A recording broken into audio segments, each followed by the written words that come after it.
And welcome to another episode of the Tar Heels Insider Podcast. I'm your host, Grant Chachere, bringing you all the latest news in regards to your Tar Heels, and I'm also the lead beat writer for North Carolina Tar Heels on SI. Of course, we have a big week ahead of us for North Carolina. Last week was last week. Of course, we all know that the Tar Heels lost against Cal 21-18 in heartbreaking fashion. They had a great chance to win that one, the first Power Four win over the first win over a Power Four opponent since November 16th of last season when they defeated Wake Forest. And it would have been a huge victory too on the road, nearly 3,000 miles away from Chapel Hill, yet they couldn't get it done. Made some critical errors, especially the first one, first play of the game where they fumbled. And of course, they had, Nathan Leacock was this close from scoring, but what potentially could have been the game-winning touchdown, but he fumbled it as Cal cornerback Brent Austin poked it out the last second, and of course he recovered it in the end zone, which gave the ball back to the California Bears, and the final score ended up being 21-18. Of course, this week they'll play Virginia in a rivalry game, the 130th edition of the South's oldest rivalry, and it's an opportunity for North Carolina to show improvement. I don't know if they're going to win, but I think what North Carolina fans want is just to be competitive and show improvement, just because of how bad they've been against powerful opponents besides Cal, right? And Cal's offense was putrid. So, I mean, they have a lot of issues, starting with the offensive play caller for them, Brian Harsin. So, a lot of stuff that a lot of takeaways from that game for North Carolina's defense, which are ironically what we're going to talk about. And of course, before I get into that, also UNC will also play BYU in their preseason exhibition game on October 24th, Friday night in Salt Lake City, and we're going to have a lot of coverage leading up to that game as well. But anyway, let's get into why you clicked on the video, which is the preseason, well, not the preseason, but the midseason report for UNC's defense. The last podcast episode, which was released earlier today, was about the offense. And of course, I didn't really grade it well. And the defense started breaking down the numbers. Some areas look good, some areas don't look great. But that's why we're breaking it down. But North Carolina's defense, in my opinion, has been good enough to win games, right?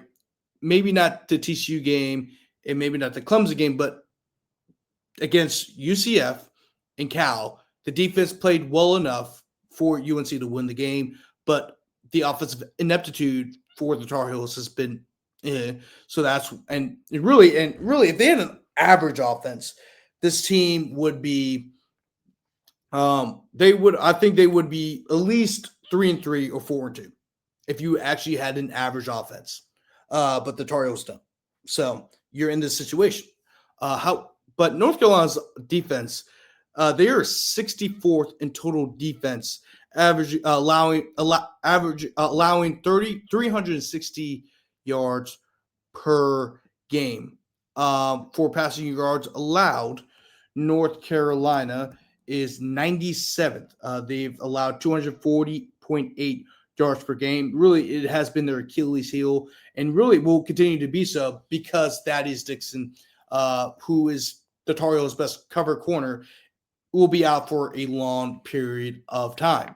And besides Richmond and Charlotte, which, of course, Charlotte's a terrible team and Richmond's the FCS opponent, leading up to the Cal game, they were allowing 302 yards per game. And of course, in the last game, they allowed 209.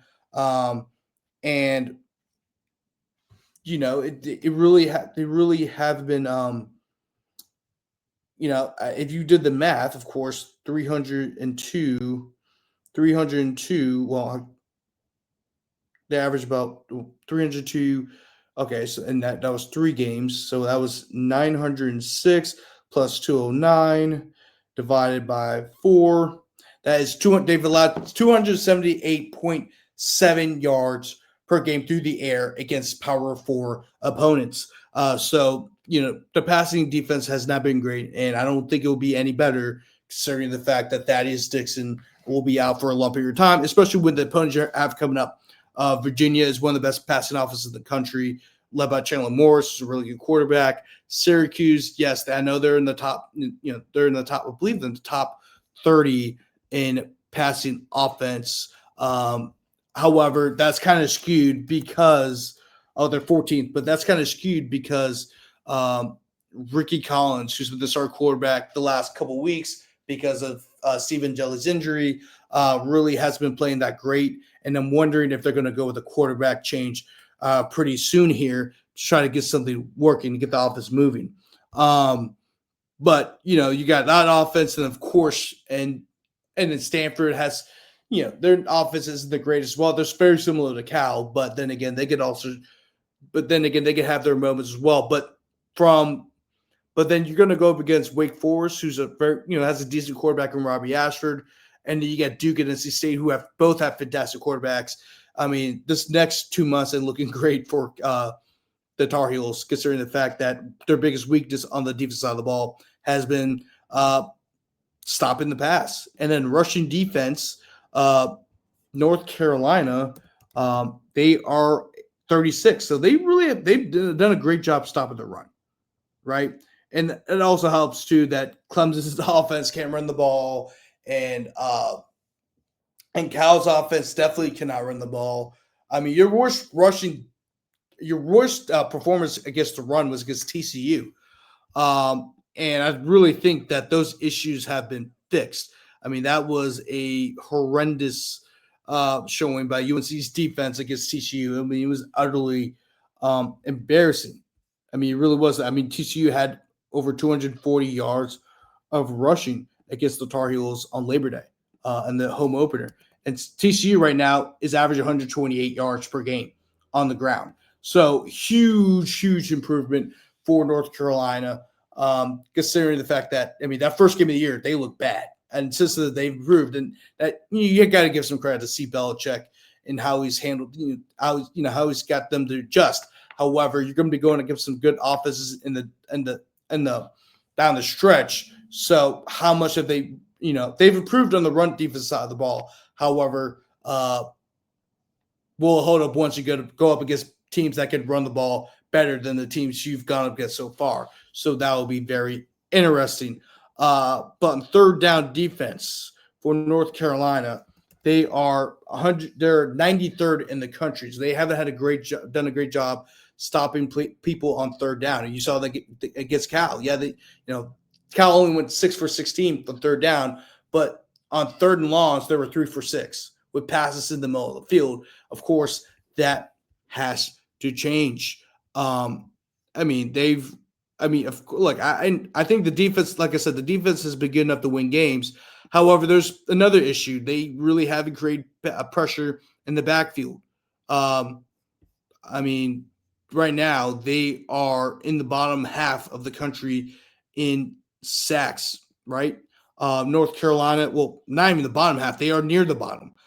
They are 113th in team sacks, averaging 1.33 sacks per game, and their total sack amount is 8 sacks. That's not very good, y'all. And then also when it comes to tackles for loss for North Carolina is 100. Oh no, they are 93rd in team tackles for loss, averaging 5 per game, and total they have 30. Again, not great. Not so great whatsoever. So North Carolina needs to improve in those areas. I mean, the best way to stop the pass is to put pressure on the quarterback, and that's something that they haven't done. Neither, and even then, even if it's not a pass, okay, they're running the ball. They've only had 30 tackles for loss as a team. Once again, that is 5 per game. That's not very good. So they need to improve in those areas. And if I had to give a grading for the defense, of course, they've improved over time. I'll probably have to give them a C-. I'll give them a C-. You could say they could give them a D, considering how bad the pass defense has been against powerful opponents. However, they've shown the ability that they can improve over time. We've seen that. They actually have a top 40 run defense. And I think they're good enough. Like I said, they're good enough to win games.